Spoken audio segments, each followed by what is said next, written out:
Buzzer beaters are either thrilling or heartbreaking. There's nothing in between. Just ask USD, which found itself on both sides of that fence in a span of 24 hours. How's everybody doing? I'm Jay Elson, and this is Coyote Corner.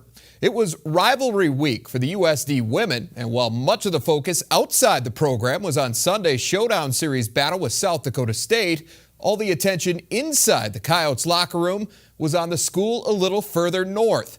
Thursday, Amy Williams and company made the trek to Fargo to take on last place North Dakota State. Coyotes looking to beat the Bison for a sixth straight time. Pick it up fourth quarter, USD up as many as 9, but NDSU comes storming back off the turnover. Taylor Thunstead buries the 3, and it's Marina Whittle off the inbound, all part of a 12-2 run that put the Bison in front. Nicole Seekamp helps quiet things down. 35 goes coast to coast for the lay-in, 76-73 Coyotes. But this one was far from over. USD up 1 under 10 seconds to go. Kennedy Childers from way outside. She had 14, 82-80 North Dakota State. After a timeout, USD gets one last shot, and Seekamp makes it count, beats the buzzer for 2, and they go to overtime, tied at 82. In the extra frame, Bison by 1. Brittany Weeb gets the tough runner to go, 88-85 NDSU. Coyotes respond. Persistence pays off for Kate Liveringhouse. She chipped in 11 off the bench.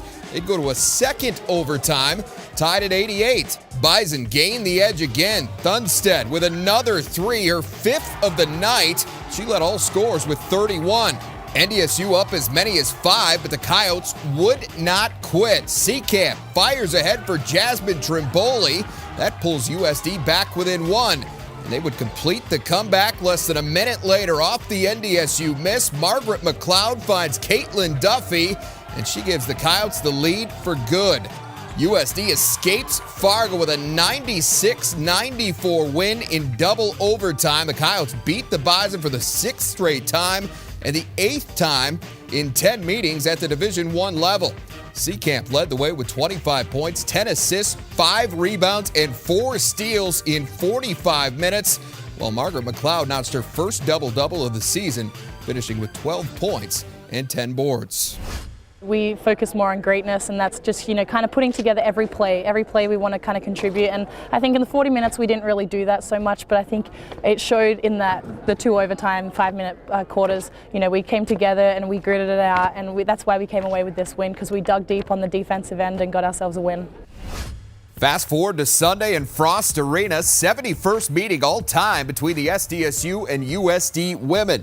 The Coyotes hadn't won in Brookings since 1990, but this was a different day. Second quarter, Kelly Stewart rattles it home for 3 of her 13 points. USD led by as many as 5. Jacks control the rest of the half, though. Freshman sharpshooter Madison Giebert steps back and buries the tray. And later, Carrie Young, nice look to Ellie Thompson. 12-2 run puts SDSU up 7 at the break. Third quarter, Seekamp, who struggled in the first half, starts to get things going, drops the jumper, then off the steal, she pulls up in transition. Seekamp scored 6 straight to pull USD within 1. Defense was a big part of the story all day, and Taya Hemiller shows more of that right here. The steal and the score puts USD back on top. It went back and forth from there. 6 minutes later, it's a 1-point game again.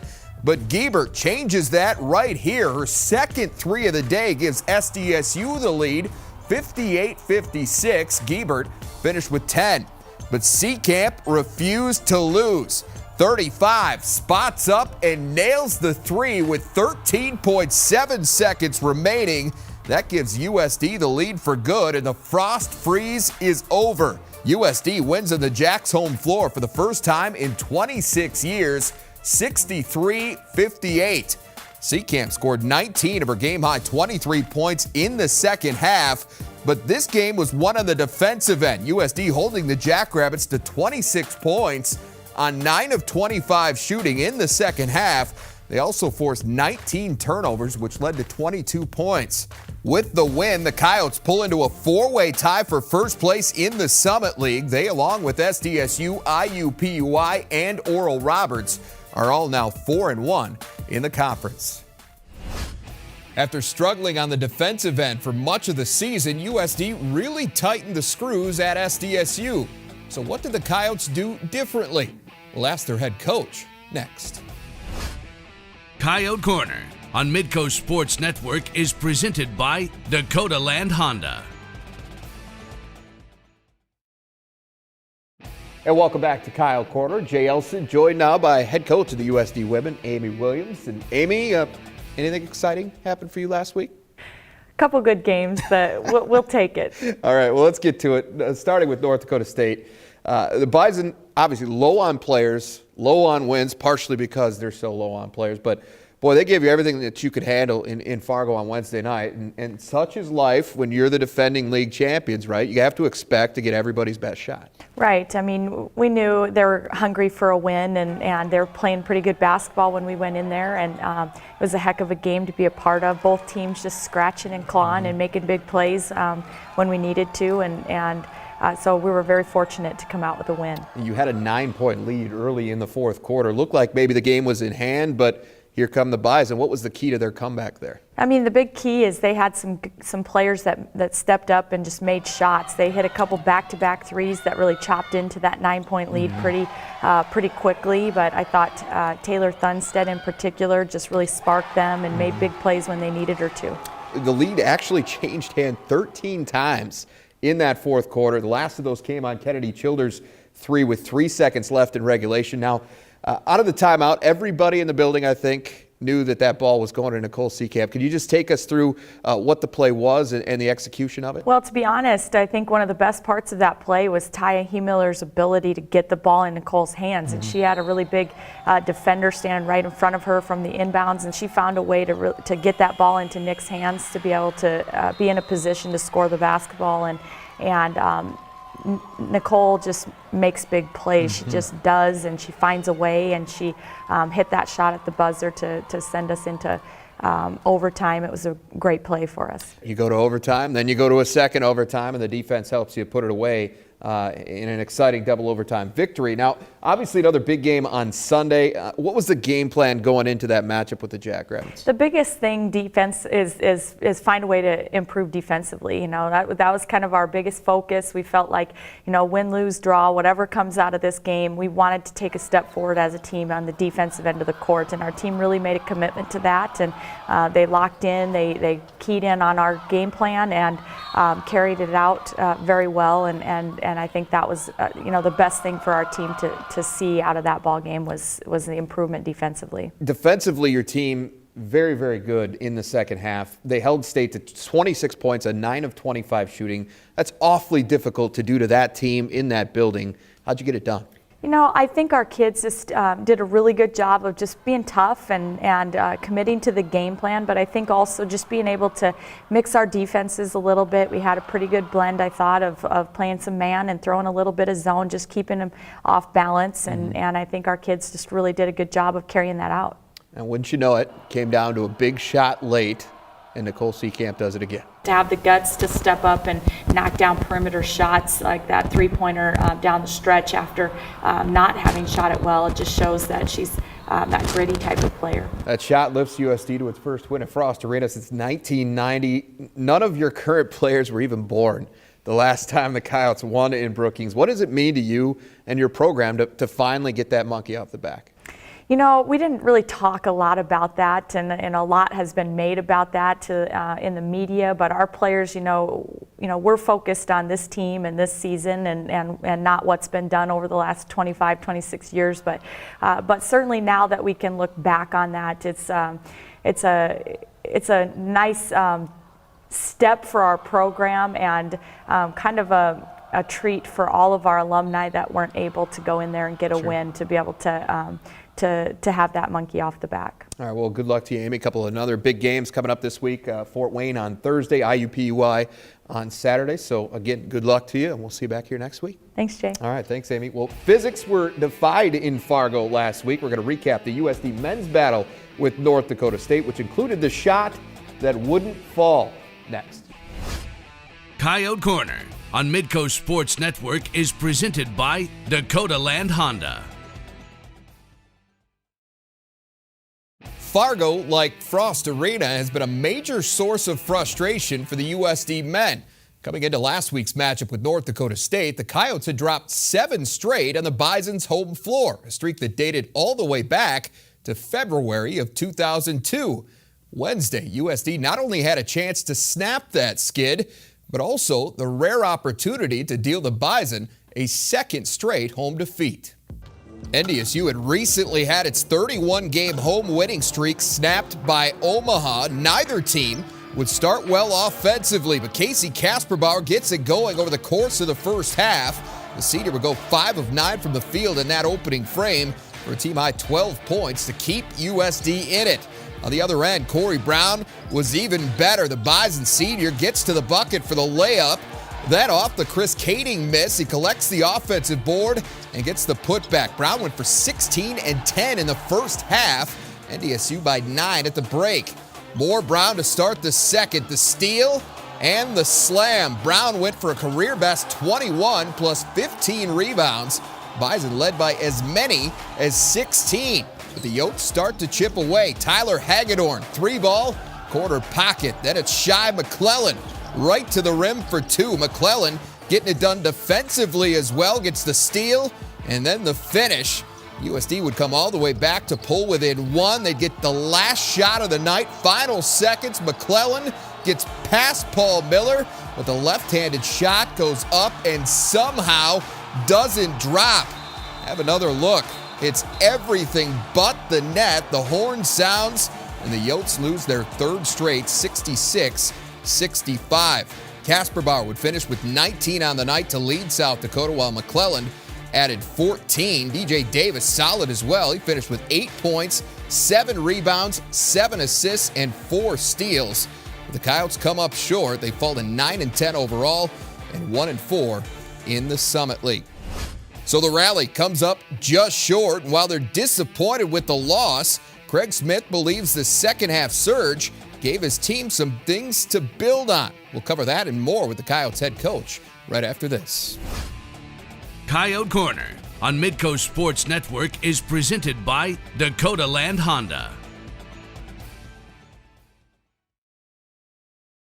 And welcome back to Kyle Corner. Jay Elson joined now by the head coach of the USD men, Craig Smith. And Craig, just one game on the schedule for you last week at North Dakota State. And one thing I was curious about going into this game, just given what had happened the previous week against Fort Wayne and Omaha, was where your guys were at mentally. And did you feel like they had bounced back and were ready to go? Well, certainly, we were concerned about that as a coaching staff after that kind of a game against Omaha. Mm-hmm. But our guys bounced back. I thought we had 2 very good days of practice. We were mentally locked in. Certainly, we got off to a slow start, but we really responded with a very good second half. We were down 16 with 8 minutes to go. And after the way the 2 previous games had gone, I think it would have been easy for a lot of teams to kind of pack up the tent and get ready for the bus. But we responded in a great way and had 2 great looks to really win the game in the last 10 seconds, and unfortunately it didn't go our way. The Bison built a 9-point halftime lead. They, as you mentioned, extended that to as many as 16 in the second half. And it felt like at that point, like the game could have gone one of 2 ways. Either it could have really gotten out of hand, or your guys could have found a way to battle back, and it was pretty obvious. They chose the latter. We did. We made some adjustments. We played really small.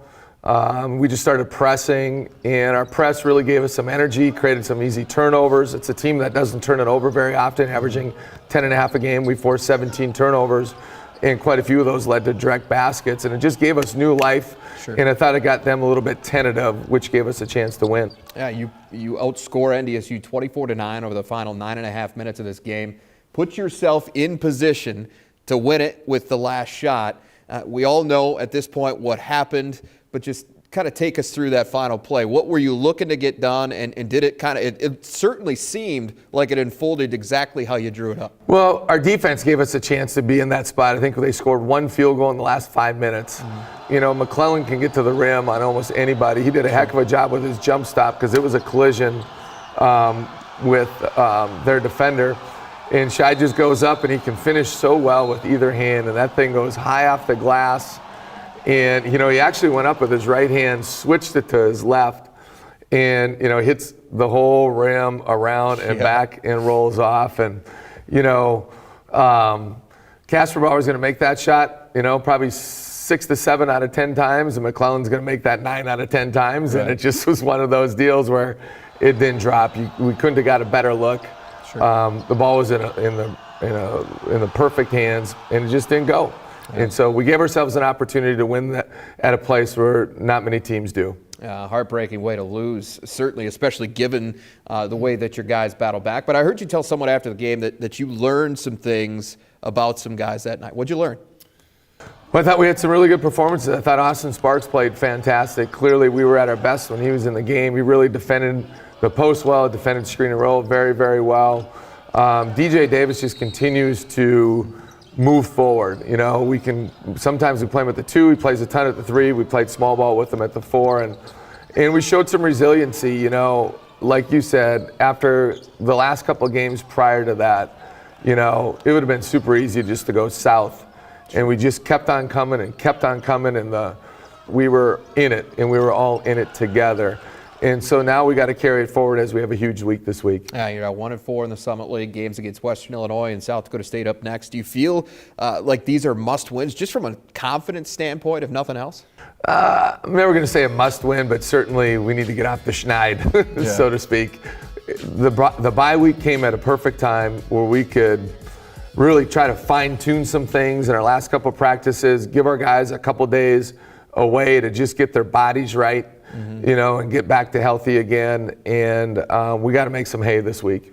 All right, well, good luck to you. We'll see you back here next week. Thanks, Jay. All right, thanks, Craig. Well, after starting her career in the Mountain West, Caitlin Duffy has found her way home. We'll get to know the Coyotes' new sharpshooter when we come back. Coyote Corner on Midcoast Sports Network is presented by Dakota Land Honda. And welcome back. Well, junior guard Caitlin Duffy may not have started her career in Vermilion, but Coyote women's basketball fans are certainly glad she's choosing to finish it there. For more on her story, here's Alex Heiner. There's no getting around it. Caitlin Duffy can shoot. The 5'11 lefty can step back and match the best the Summit League has to offer, from mid-range to behind the arc. It's one of my favorite things is being able to shoot the 3, so that's something that I continue to bring, I think.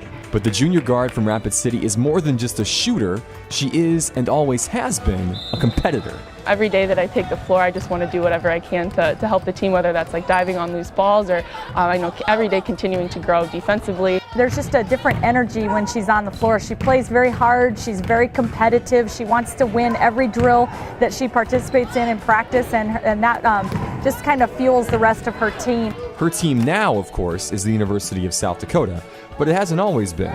After an all-state high school career at St. Thomas More, Duffy attended Colorado State and immediately made an impact for the Rams, earning all Mountain West honorable mention honors as a freshman and helping CSU win a conference regular season title as a sophomore. But despite 2 successful seasons in Fort Collins, Duffy felt the pull to come back home. Just for kind of my overall college experience, I felt like I really needed a change. The first phone call I had with Coach Williams, I knew that this was the place that I was supposed to be. Being back in South Dakota, being able to put on a jersey representing the state that I'm from, I don't think I realized, even coming out of high school, how much that would mean. And so I just feel lucky, really, to be here now. But it wasn't the easiest decision, but I know it was the right thing for me to do at the time. As per NCAA transfer rules, Duffy had to redshirt during the 2014-15 season, a process that wasn't easy for her or for her new coach. It was honestly really tough. I don't think I could have done it without the coaching staff we have here, without the players we have here. We talked about that in the recruiting process, of that was going to be a difficult thing for both of us to have her practicing every day and not be able to utilize her in the games for a year. Though difficult to sit and watch, the redshirt season gave Duffy a chance to improve her game and to acclimate to the USD program.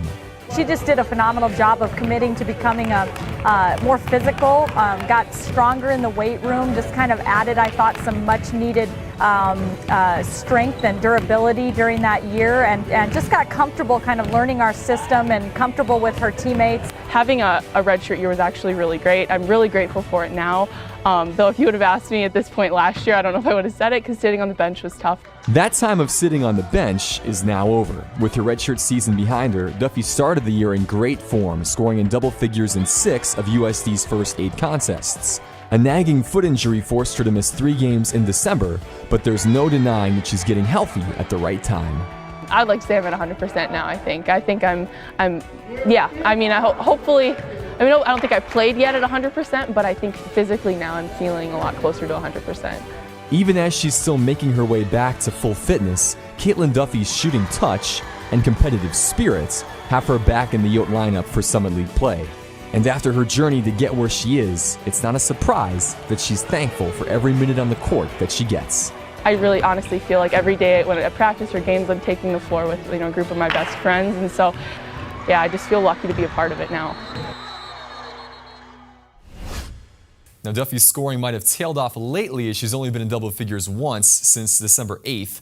But Amy Williams expects her shooting touch to return once she's back in rhythm after recovering from that foot injury, Jay. And when that happens, watch out. Watch out indeed. Thanks, Alex. Duffy and the Coyote women will be back in action Thursday night against Fort Wayne at the Dome. IUPUI comes to town on Saturday. That one is part of a Summit League doubleheader. The women will take on the Jags at 1:30, with the men to follow against arch rival South Dakota State. We'll have both of those games live on Midcoast Sports Network. All right, that is our time for this week. For Alex Heinert, I am Jay Elson. We'll see you Saturday for Coyote Hoops.